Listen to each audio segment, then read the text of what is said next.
All right, man, peace. So, despite the fact that the New York Knicks of the NBA only have two world championships, one in 1970 and also in 1973, led by the great Walt Clyde Frazier as well as the great Willis Reed, they have a very, very illustrious history. In 1985, as we all know, they were able to attain the number one overall draft pick, some say by chicanery, in order to attain the great Patrick Ewing. Now, even though Patrick Ewing was a great player, a great center on both offense and defense, he was never able to climb to the heights of Hakeem Olajuwon, Shaquille O'Neal, or even to some degree David Robinson.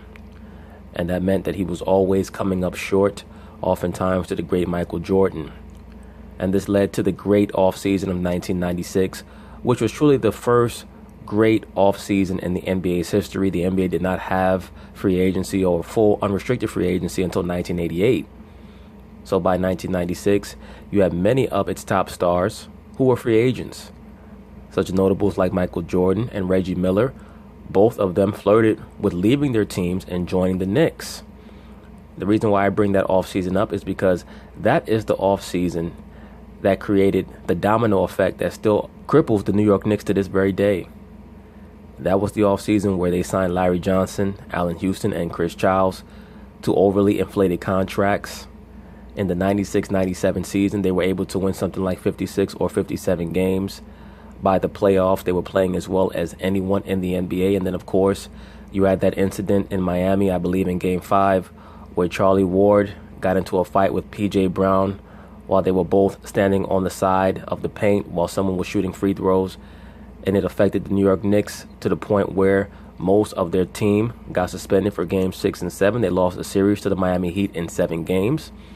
And the Miami Heat went on to lose to the Chicago Bulls in the Eastern Conference Finals in 1997 in 5 games, when many people thought that that Knicks team had a chance to beat Chicago in the 97 Eastern Conference Finals should they have gotten there.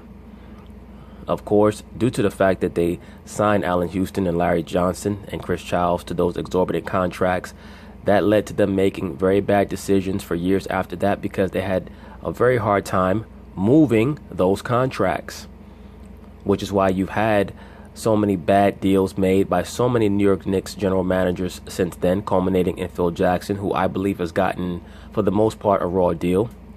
Of course, he plays the curmudgeonly old man to a T, so it was very easy for the New York Knicks media to cast him as an old fool. But he made many good moves, one of them being drafting this man right here, Mr. Kristaps Porzingis. This was the best draft pick that was made by a New York Knicks executive since Patrick Ewing. And now in this up-and-coming offseason, when I say up-and-coming, I'm not talking about this, what I'm talking about in 2019. The Knicks are hoping that with their new coach, David Fizdale, who has a great reputation across the league, as well as possibly a change in ownership, that they may be finally able to rectify many of the mistakes that have ensued since that 1996 offseason. So, of course, they're going to talk about it, and I'm going to chime in. It sure has. The New York Knickerbockers haven't made the playoffs since the 2012-2013 season, but new head coach David Fizdale is confident their recent struggles won't prevent them from signing big names a year from now. Fizz said he believes that with the right culture and a healthy Kristaps Porzingis, they'll have the bricks in place to make big moves after the upcoming season. They also have a fairly new president of basketball operations in Steve Mills as well. The best thing that could happen for the New York Knicks is if their owner, James Dolan, finally decides to move on from that team. He's what you call a trust fund kid. He inherited all of his money. He's a very, very poor owner, and it has hurt the Knicks when it's come to making many major deals and transactions. They have not been able to acquire top-notch free agents really since the 1996 offseason. Well, Max, do you believe big-time stars are going to want to play for the Knicks? If Dolan's not there. But if I agree with you, Max Kellerman, but also Mr. David Fizdale is going to have to show his mettle in this up-and-coming regular season. Dolan's there, the atmosphere is toxic. And everybody in New York knows this. It's a rotten organization because Jim Dolan is a terrible, terrible owner. Well, he's a very bad owner. And normally bad owners are owners that are too overly involved in the everyday machinations of his team. That's why you have a general manager. He has been described to me by multiple people who've been in meetings with him as a guy who thinks he's the smartest guy in the room when he's always the dumbest. This is how it's been described to me. That sounds unfortunate. And if you look at the way the Knicks have been run, toxic atmosphere. And now they've made changes recently. You can give the new regime a chance if Dolan lays off, if he actually gives them free reign. It's fair to give them a chance, but his presence has been the one constant, and the team has been a laughing stock of sports. And the thing about it, Stephen A., as we both know, New York is more basketball crazed than any other sport. It's a basketball town. I agree, Max Kellerman. I remember being in junior high school when the Knicks first started to get really good under Pat Riley in 1992, and they took over the entire New York City area. Those two postseasons when they faced the Bulls in the playoffs, in 92 in the Eastern Conference semis, and then 93 in the Eastern Conference finals, they had the city enraptured. I mean, baseball, football, the Yankees, the Giants, they've had all this success.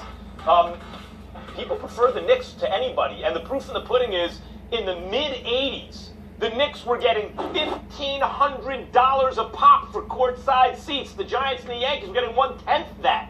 And it's the only one of the major sports. Well, the Giants were playing in Jersey. That was a major reason for that, and they still play in Jersey, unfortunately. Sports where the arena is in the middle of Manhattan. There's a basketball court on every street corner in New York City. There's not enough room to play football and baseball. Basketball everywhere.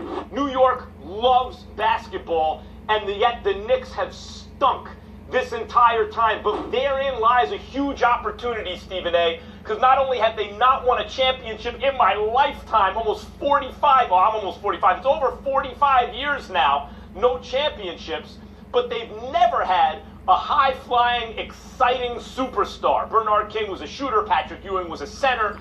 Well, Bernard King was not really a shooter. He was a scorer extraordinaire. That's what Bernard King was. And had he not gotten hurt, imagine him with Patrick Ewing. Oh, my goodness. Clyde Frazier was a point guard. Who has ever been a kind of above-the-rim superstar? They get one of those guys, it's over. So right now, if Dolan is there, I am skeptical. But Stephen A., the rumors are that he may be looking to unload the Knicks. And if that's the case, then all bets are off. Kristaps Porzingis, I know he's denied it, but Kristaps Porzingis, Kyrie, Butler, whomever, that would be a new level of excitement for basketball in New York that has not existed in my lifetime. Here's the deal, just to crystallize your point, to highlight for our national audience, hell, our international audience, how bad things have gotten in New York. We have a situation, ladies and gentlemen, where things were so bad at one time that you had players, I know this for a fact, absolutely positively petrified to even text because they were concerned that Dolan would somehow find out about it, because that's how micromanaging the Knicks have been as a public relations department, as an entity, etc., etc. Now, things have changed. There are certain guys that are gone now. They've been replaced by a new regime. Steve Mills came into my studio with me more than a week ago, spoke personally about the changes that have been placed within the organization, while categorically denying that there's any credence to those arguments that have been made about James Dolan. Well, Stephen A. Smith, it's not like Steve Mills is going to sit down with you and say, you know what, they're correct. We are utilizing illegal surveillance tactics against our players. How'd you figure that out? And by the way, you can print that. Having said all of that, the New York Knicks under Steve Mills, Scott Perry, and now David Fizdale want to give you a reason to believe everything has changed. He has stated for the record on my radio show that the buck stops with him, that Dolan will not interfere. They showed Dolan the game plan. Dolan has signed off. He's back to doing his own business, overseeing Madison Square Garden, playing his guitar with his music. He's not going to bother them. The buck stops with Steve Mills and basketball operations. So here's what this comes down to, Max. Is Kristaps Porzingis enough to attract a marquee free agent? Stephen A., I don't really think that it's going to come down to whether or not Kristaps Porzingis is going to be a prime mover in attracting free agents to the New York Knicks.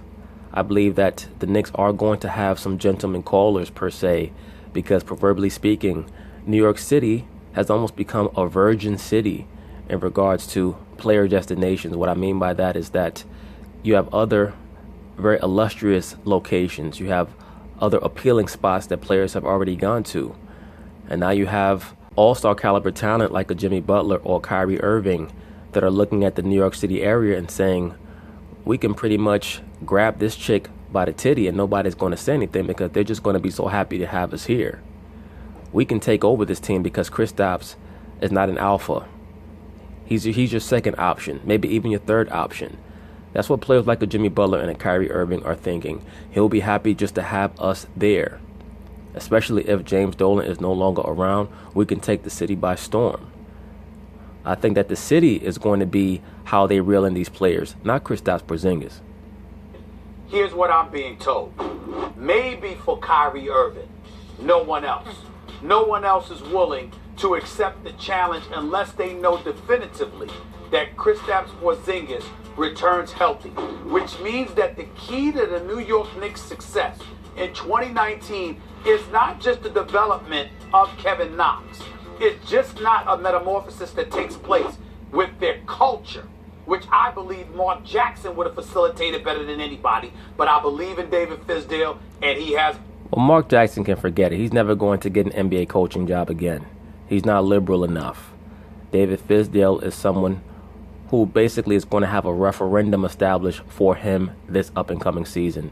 He's going to have to coach well enough so that all of the prospective free agents that may entertain the New York Knicks can see that, okay, they have a good foundation here. That's all it's going to take, because Kristaps does not want to be the lead guy. He told you that himself when he said that he was tired 20 games into the regular season. In other words, he was saying that I'm not built for this. I'm not built for having the whole load on my shoulders. I'm ready to be a background guy. And certain players need to have that established to themselves. There are many players in the NBA and in all sports who think that they want to be the top guy. They want to be the top dog until they're there, and then they realize, you know what, this is really not for me. That happened to Scottie Pippen when Michael Jordan retired the first time. And I think that Kristaps was able to see, wow, I'm getting double and triple teamed. It's harder to get my shots off. I want somebody else here. And not only do I want someone else here, I want them to carry the heavier part of the load. And I think that if you can bring in a Kyrie Irving and a Jimmy Butler, both of those guys have very strong mentalities. They'll be more than willing to lead the team and have Kristaps be the third guy. Has my hopes and prayers. I will tell you this. The key to it all is Kristaps Porzingis, who's been in Lithuania, who obviously is rehabbing. You have got to get that man back before the season's over, and he has to show everyone that he has returned to old form before next season ends. Because once that happens, that's going to incentivize folks potentially to be willing to come to New York. Obviously, trading for Damian Lillard would help. I don't think the Knicks have enough pieces. Brother, don't say you don't think they have enough pieces. We both know the Knicks do not have enough pieces to get Damian Lillard back in a trade. So let's not even entertain that one. Contracts of Tim Hardaway Jr., Courtney Lee, Emmanuel Mudiay, Frank Ntilikina. I still don't think it's enough. They don't have enough to get Damian Lillard in New York. But the bottom line is, if Porzingis comes back healthy, at least for a month or two, and shows that he's returned to his old self, combined with the development of Kevin Knox, you have a chance to attract somebody in free agency. All right. That's the Knicks' only hope. Stephen A., you mentioned it, so... But anyway, that's pretty much it on that when it comes to the New York Knicks and what their plans are for this up-and-coming offseason after the 2018-2019 season. We will see. The person who bears watching the most, in my view, is not Kristaps Porzingis. It is David Fizdale. He has to show many of these other all-star caliber players across the NBA that he knows what he's doing. And I think that he'll be the linchpin. So peace.